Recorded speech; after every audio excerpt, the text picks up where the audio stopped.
Small letters use करें तो decorative जो फॉन्ट है उसको यूज ना करें, सिंपल फॉन्ट यूज करें, ठीक है। और कम से कम टाइप फेसेस यूज करें। टाइप फेसेस आपको बताया था राइटिंग स्टाइल्स होते हैं, ठीक है, कम से कम उनको चेंज करें। ऐसा ना करें एक लाइन पे आपने एरियल ले लिया राइटिंग स्टाइल, दूसरी लाइन पे टाइम न्यू रोमन लिख, क्या कह रहे हैं?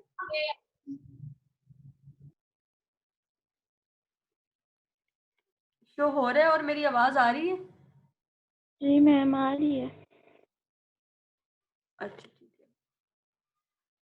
तो टाइप फेसेस के अंदर कह रही हूँ कि राइटिंग जो है वो आपने इस तरह से नहीं कर देनी है कि हर एक लाइन के ऊपर राइटिंग स्टाइल चेंज नहीं कर देना, ठीक है।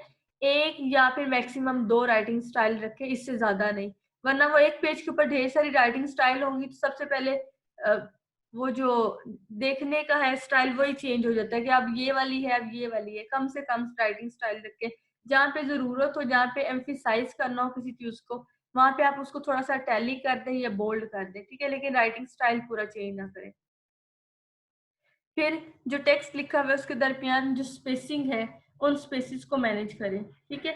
जहाँ पे जितनी स्पेस आपको लग रहा है कि ठीक है उतनी रखें, एक्स्ट्रा की स्पेस भी नहीं रखनी और बहुत ज्यादा उनको कंजेस्टेड भी नहीं कर देना कि वो एक दूसरे के अंदर ही मिक्स हो जाए, ठीक है।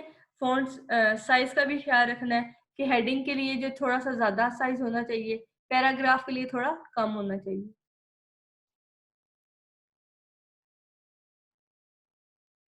बोल्ड और एम्फिसाइज टेक्स्ट, ठीक है, ये बता दिए।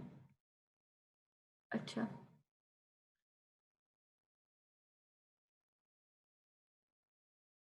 अच्छा, एक यहाँ पे टर्म यूज हुई है एंटी एलियासिंग।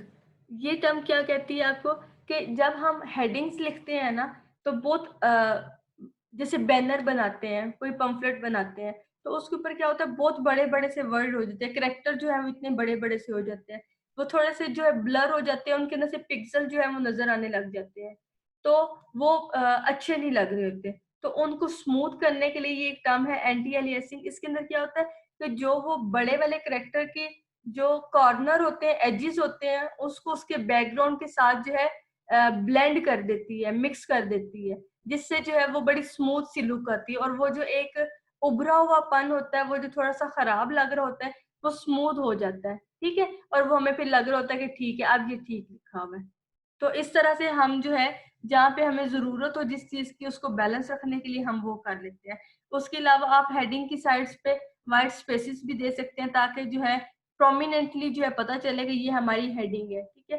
टेक्स्ट लिंक, अगर आप कहीं पे लिंक बना रहे हैं, ठीक है, कहीं पे हाइपर लिंक दे रहे हैं, हाइपर लिंक जहाँ पे क्लिक करने से आप किसी दूसरी जगह पे मूव कर जाते हैं, तो टेक्स्ट लिंक जो आप बना रहे हैं उसका भी थोड़ा सा कलर चेंज कर दें या फिर उसको जो है अंडरलाइन कर दें ताकि पता हो कि इसके ऊपर क्लिक करने से मैं किसी दूसरी जगह पे नेविगेट कर जाऊंगा, ठीक है। और ड्रॉप कैप्स क्या होते हैं?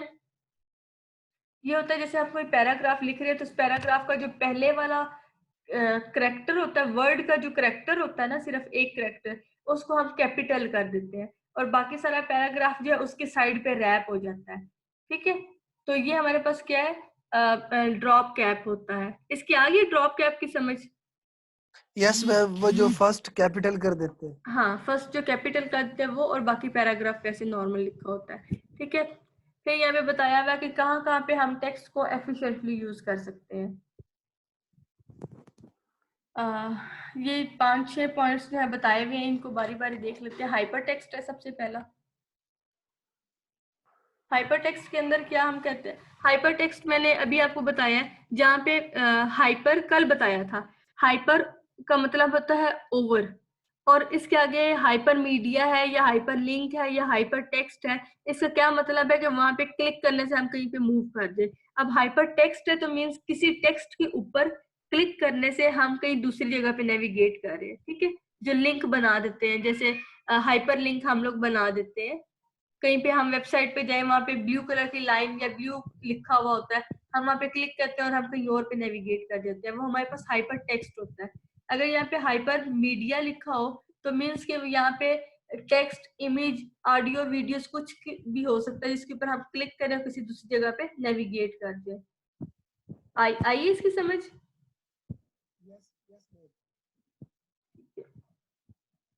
ठीक है, जैसे यहाँ पे देखें ये एक फॉर्म बनाया हुआ है यूनिवर्सिटी का। यहाँ पे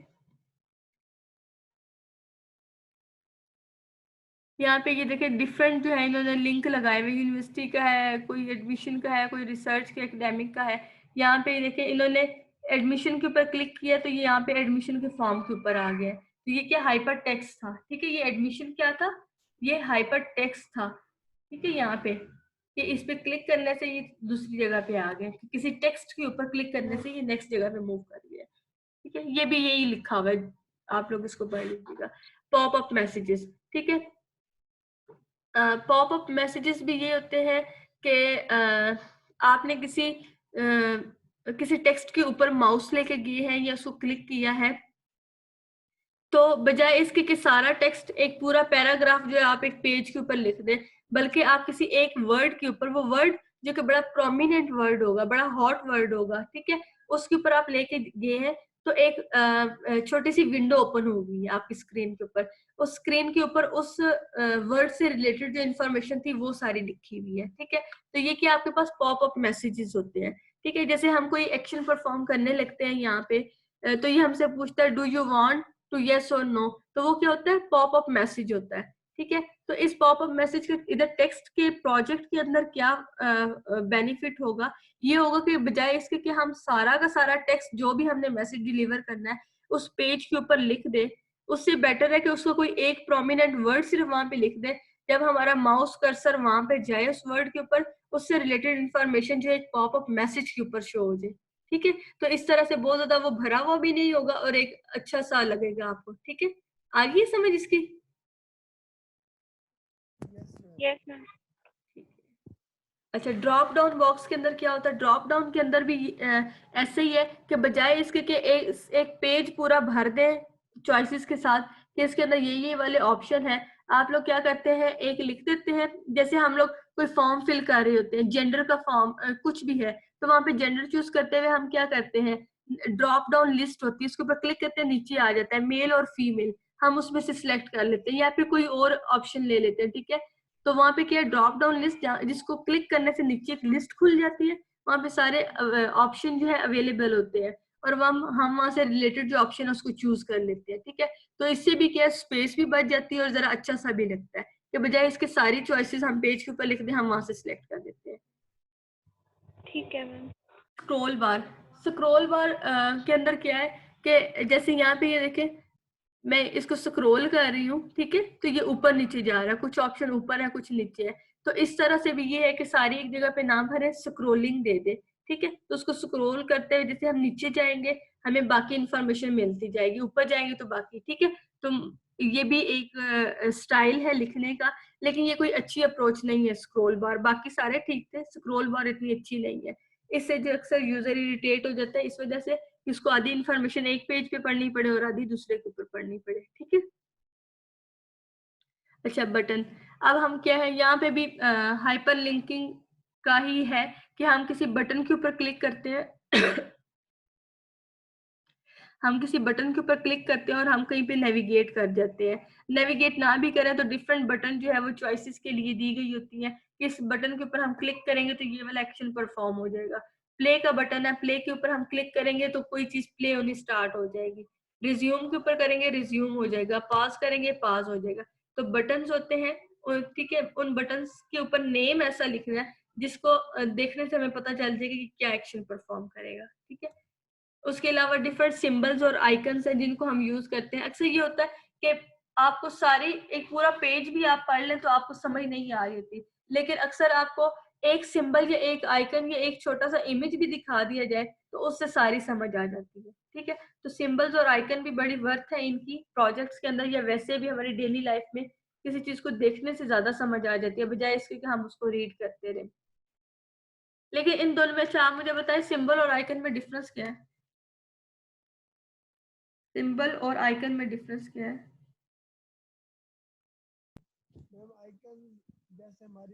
आवाज नहीं आ रही, थोड़ा सा ऊंचा, आवाज नहीं आ रही।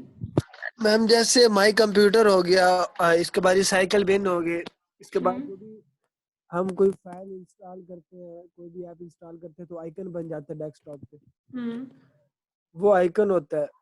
अच्छा, आइकन्स होते हैं, और जो सिंबल्स होते हैं जो ये कीबोर्ड्स में होते हैं, सिंबल्स, क्वेश्चन मार्क हो गया, डॉट हो गया, इसके बाद मुख्तलिफ जो सिंबल्स होते हैं अल्फा के, बीटा के, ऐसे। चलिए मैं आपको थोड़ा क्लियर कर देती हूँ, आपको थोड़ा सा मिक्स हो रहा है। ये देखें, सिंबल ये वाले होते हैं जिनको हमें लर्न करने की जरूरत होती है, सिंबल्स जिनको हम सीखते हैं, ठीक है। जो बंदा कंप्यूटर नहीं यूज करता उसे नहीं पता माई कंप्यूटर के ऊपर कंप्यूटर बना हुआ है और नीचे ये लिखा हुआ है, इसका क्या मतलब है, ठीक है। उस बंदे को नहीं पता कि रिसाइकल बिन की वो बास्केट बनी हुई है, नीचे रिसाइकल बिन लिखे, इसका क्या मतलब है, ठीक है। हम लोग यूज करते हैं, सिर्फ हमें पता है। तो वो चीजें जिनको लर्न करना पड़े वो हमारे सिंबल के अंदर आ जाती है, ठीक है। जैसे ये देखिए सारे कंप्यूटर की टर्म्स बनी हुई है इधर, और साथ में इनके नीचे कुछ लिखा भी हुआ है, ये हमारे सिंबल्स है। जबकि आइकन्स क्या है, ये राइट साइड के ऊपर ये आइकन है, ठीक है, जिनके नीचे कुछ लिखा हुआ नहीं है, बस एक इमेज सा है छोटा सा, और इसी से ही हम लोग रिकॉग्नाइज कर रहे हैं कि ये क्या चीजें हैं, ठीक है। सिंबल जिनको हम लर्न करते हैं, जिनके नीचे साथ में लिखा भी होता है, जिनकी लेबलिंग भी की हुई होती है, ठीक है। जबकि आइकन्स जो जी है मैम। इनकी कोई लेबलिंग नहीं है और ये सिंपल से होते हैं।